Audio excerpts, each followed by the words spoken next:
শুভেন্দু অধিকারীর শপথের মঞ্চে উঠে প্রধানমন্ত্রী নরেন্দ্র মোদী যাকে সাষ্টাঙ্গে পা ছুঁয়ে প্রণাম করেছিলেন তিনি এই মাখনলাল সরকার, শিলিগুড়ি ডাবগ্রামের বাসিন্দা। দীর্ঘ সময় জুড়ে শ্যামাপ্রসাদ মুখার্জির সহযোগী ছিলেন, বিভিন্ন সময় জেলও খেটেছেন। সরকারের পালা বদলের পর সেই শ্যামাপ্রসাদ মুখার্জির ইতিহাস এবং মাখনলাল বাবু এখন এই সময়কার অন্যতম মানুষের আগ্রহের জানার বিষয়। নানা দিক রয়েছে। বারবার মুখ্যমন্ত্রী বলছেন এই শ্যামাপ্রসাদের ইতিহাস লুকিয়ে ছিল, চাপা পড়েছিল। সিলেবাসেও নিয়ে আসা হবে শ্যামাপ্রসাদকে, শুধু সিলেবাসে আনা নয়, তার আগে এবার মাখনলাল বাবুকে সামনে রেখে তৈরি হচ্ছে বায়োপিক, যেখানে বেশ কিছুটা অংশে অ্যাক্টিংও করবেন এই মাখনলাল সরকার।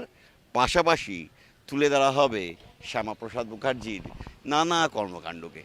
মাখনলাল বাবু আগে তো কেউ জানতো না, কারো আগ্রহ ছিল না। এই পালা বদলের পর মানুষ জানতে পারলো, আপনাকে প্রণাম করছেন নরেন্দ্র মোদী, দেশের প্রধানমন্ত্রী দেখলো। অন্যরকম, কারণ আমি নিজেও জানতাম না যে নরেন্দ্র মোদী আমাকে এই সম্মানটা জানাবেন। আমি এবার তো সিনেমা তৈরি এই হচ্ছে, ভাবছি তো সেইটা যখন ব্রিগেডে গেলাম, মানুষের আগ্রহ বাড়লো। হ্যাঁ, তখন আমি যে ভবনে ছিলাম সেখানে আমাকে 5 তলায় স্থান দিল। আমি কি রে ভাই, লিফট নাই, কিছু নাই, এত উপরে আমাকে দিলে। বললো যে আপনার সেফটির জন্য। কিসের সেফটি? বলে সাংবাদিকদের। কেন? বলে ব্রিগেডে যান, পরে জানতে পারবেন। না, এবার তো এই শ্যামাপ্রসাদ মুখার্জিকে সামনে রেখে এবং আপনাকে সামনে রেখে আপনার একটা বায়োপিক হচ্ছে, যেখানে বেশ কিছুটা জায়গা জুড়ে শ্যামাপ্রসাদ মুখার্জি তার কর্মকাণ্ডও থাকবে, আপনাকেও অভিনয় করতে হবে। কতটা চাপ বা কতটা কঠিন মনে হচ্ছে? চাপ তো আছেই, এই বয়সে চাপ তো আছে।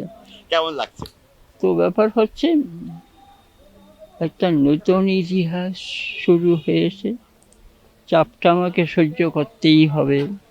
মানুষকে জানানোর জন্য।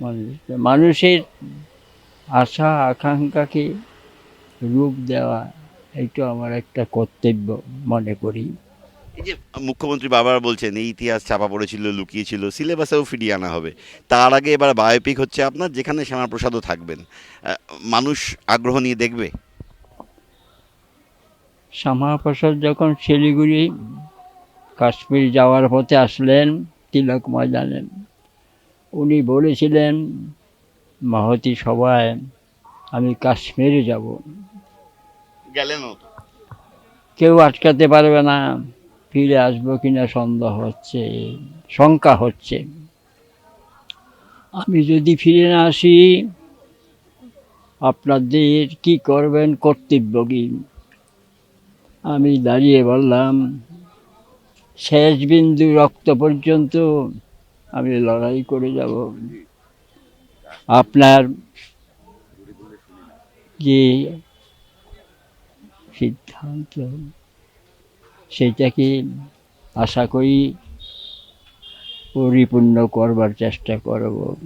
এই যে সিনেমা হচ্ছে, বায়োপিক হচ্ছে, তাতে আপনাকে মানে কোন কোন দিকগুলো আছে যেগুলো শ্যামাপ্রসাদের এই দিক এই বায়োপিকের মধ্যে, যেহেতু আপনি এবং শ্যামাপ্রসাদ, মানে শ্যামাপ্রসাদ ছিলেন বলেই আপনি ছিলেন তার সুযোগ্য সহকারী, কোন কোন দিকগুলো তুলে ধরা হবে যা সামনে আসবে যখন আমরা দেখব যে শ্যামাপ্রসাদের এই দিকগুলো ওই বায়োপিকের মধ্যেও আছে, যেখানে আপনিও আছেন? আজকে আমরা যখন যাই, জলন্ধরে একটা সম্মেলন হলো, জম্মুর প্রজা পরিষদের লোকরা আসলো।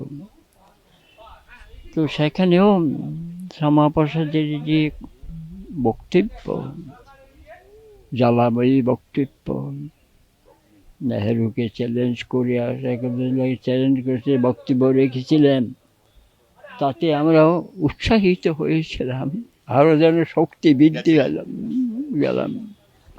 এই অভিনয়ে আপনি সেই দিকগুলো দেখাবেন আর কি? এইটা করে এখানে অভিনয়টাও করতে হবে এখন। তো ব্যাপার হলো, কোথাও গিয়ে নিজেকে সেলিব্রিটি সেলিব্রিটি মনে হচ্ছে?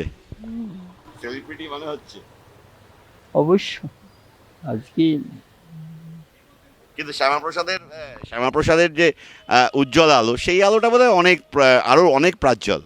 আমরা অনুভব করতে পেরেছিলাম যে শ্যামাপ্রসাদের যে আশা আকাঙ্ক্ষা, তো সেই সময় 370 ধারা বাতিল মানে প্রযোজ্য হয় নাই। আমরা যখন কাশ্মীর ঢুকবো, নদীর উপরে একটা ব্রিজ ছিল, ব্রিজের অর্ধেক যখন পার করেছি, কেন্দ্রের তরফে না, রাজ্য সরকারের তরফে 370 ধারা পাস করে গ্রেপ্তারটা করলেন। আমরা গ্রেপ্তার হলাম। এগুলো সব সিনেমায় থাকবে, থাকবে, বায়োপিকে থাকবে। তো আমরা প্রতিবাদ করার উপায় ছিল না। 370 ধারা এরকমই একটা ধারা আমাদের গ্রেপ্তার করলো। শ্যামাপ্রসাদ মুখার্জিকে কাশ্মীর ঢোকার পরে যখন গ্রেপ্তার হলো, আমরা কাশ্মীরে ঢুকলাম, তখন দেখলাম শ্যামাপ্রসাদ মুখার্জি আরও সাথে 3 জন একটা গাড়িতে করে ওখান থেকে 250 কিলোমিটার দূরে নিয়ে গেলেন বর্ডারে। এই নানা যে বর্ণময় দিক, যে আন্দোলন সেই সময়কার তিনি সমাজ সংস্কারের জন্য করছেন, এই সমস্ত দিকগুলো এই বায়োপিকে কিছুটা কিছুটা করে থাকছে, তাই তো? খুশি আপনি? তারপর আমাকে সেখানকার যে নেতা ছিলেন জম্মুর প্রজা পরিষদের, তিনি এসে বলে গেলেন, মাখনবাবু আপনার বয়স জিজ্ঞাসা করবে, আপনি বললেন বয়স 16 বছর। এইভাবে কত কিছু করে যেতে হয়েছে। প্রেমনাথ জোগড়া। খুশি আপনি এই বায়োপিকের জন্য? হ্যাঁ, মানুষ জানতে পারবে, মানুষ জানতে পারবেন। তখন ব্যাপার হলো, বললো তাহলে তো আমাদের মুশকিল হলো, উনি সাবালক নয়, জেলে নেওয়া যাবে না, কোথায় রাখবো? প্রেমনাথ জোগড়া বলল আমার বাড়িতে রাখবো। অভিনয় তো শেখেননি কোনো সময়। আর অভিনয়ে সে কি করব, যা কিছু বলার সত্যই বলবো, বাস্তব ঘটনা যা। সত্যি কথা বলতে যে এটাই হয়তো ভারতবর্ষ বা তৃতীয় বিশ্বের দেশ আমরা, যে কত মণিমাণিক্য আমাদের চারিদিকে থাকে, কিন্তু বা কত কোহিনূর আছে তার দ্যুতি নিয়ে আমরা দেখি না, আলো দেখি না। আমার মনে হয় পৃথিবীর প্রত্যেক শিল্পী, প্রত্যেক চিত্র পরিচালক এই আলো খোঁজে, এই আলো খোঁজাই আমার কাজ। ঠিক তেমনি আমার মনে হয় যে এই শিলিগুড়ির আকাশে যে আলো ফুটেছিল, সেই আলো সারা ভারতবর্ষের আলো হয়ে দাঁড়িয়েছে। মাখনলাল সরকার তাকে নিয়ে বায়োপিক, এবং বায়োপিক করাটাও আমার কাছে কিন্তু একটু চ্যালেঞ্জিং এই কারণে, আমাকে প্রিয় 1947 ডানা ভাঙা স্বাধীনতা, দেশভাগ, ওই দিককার মানুষগুলো উদ্বাস্তুরা আসছেন, এই সময় দাঁড়িয়ে আমার মনে হলো ওনার সাথে কথা বলতে গিয়ে, ওই বলে না আমার পা থাকবে মাটিতে আর মাথা থাকবে আকাশে, এক সাগর পাড়ের কবি বলেছিলেন, উনি এমনি একজন মানুষ। শ্যামাপ্রসাদ মুখার্জির আলো ছাড়া মাখনলাল সরকার অসম্পূর্ণ। ফলে মাখনলাল সরকারের বায়োপিক হলেও তার একটা নিশ্চয়ই বড় অংশ জুড়ে শ্যামাপ্রসাদ মুখার্জি থাকবেন। কোন কোন দিকগুলো থাকবে? দ্বিতীয়ত, শুভেন্দু অধিকারী বারবার বলছেন যে এই ইতিহাস মানুষ জানে না, সিলেবাসে নিয়ে আসা হোক যাতে মানুষ জানতে পারে। ইতিহাস সম্পর্কে মানুষের কোনো ধ্যান ধারণা নেই। মানুষও জানতে চাইছেন কে শ্যামাপ্রসাদ মুখার্জি, কেন তাকে নিয়ে এত চর্চা। এই বায়োপিকে, মাখনলাল বাবুর যে বায়োপিক, তাতে শ্যামাপ্রসাদ মুখার্জি কতটা থাকবে এবং কবে নাগাদ মুক্তি পেতে পারে এই বায়োপিক? খুব ভালো। আমার মনে হয় না, যদি একটা খাম হয়, মাখনলাল সরকার হচ্ছে ডাক টিকিট। উনি বলেন যে শ্যামাপ্রসাদ মুখোপাধ্যায় ছাড়া উনি যদি অখণ্ড আকাশ হয়, উনি হচ্ছে একটা চাঁদের কোণা। অবশ্যই আসবে, না এলে তো আমার বৃত্ত সম্পূর্ণ হবে না। শ্যামাপ্রসাদ মুখোপাধ্যায় তার না, এই কোন কোন দিকটা আসবে, এই কোন কোন দিকটা আলোকপাত, কিন্তু এটা মাখনলাল সরকারের উপর নির্ভর করবে। আমি কোনো কিছু, আমি আজকে একটা সকালবেলা একটা শুটিং করছিলাম, করতে গিয়ে আমি বললাম যে দেশভাগ সম্পর্কে আপনি এটা বলুন, বলে না আমি ওটা দেখিনি, আমি যেটা দেখিনি সেটা আমি বলবো না। দেখুন ইতিহাসকে আমার যেটা মনে হয়েছে ইতিহাসকে কোনোদিন লুকিয়ে রাখা যায় না।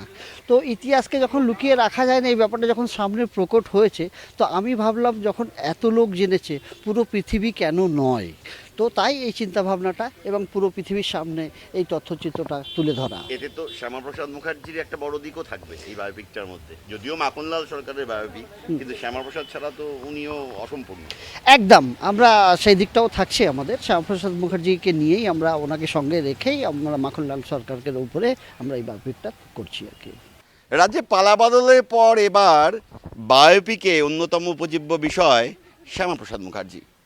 মাখনলাল সরকার, যিনি শ্যামাপ্রসাদের সুযোগ্য সহকারী ছিলেন, যাকে শপথের মঞ্চে শুভেন্দু অধিকারী যখন শপথ নেবেন সেই মঞ্চে উঠে প্রণাম করেছিলেন স্বয়ং দেশের প্রধানমন্ত্রী নরেন্দ্র মোদী, সেই মাখনলাল সরকারকে কেন্দ্র করেই এবার বায়োপিক হচ্ছে, যার একটা বড় অংশ কিন্তু থাকবে শ্যামাপ্রসাদ মুখোপাধ্যায়কে নিয়ে।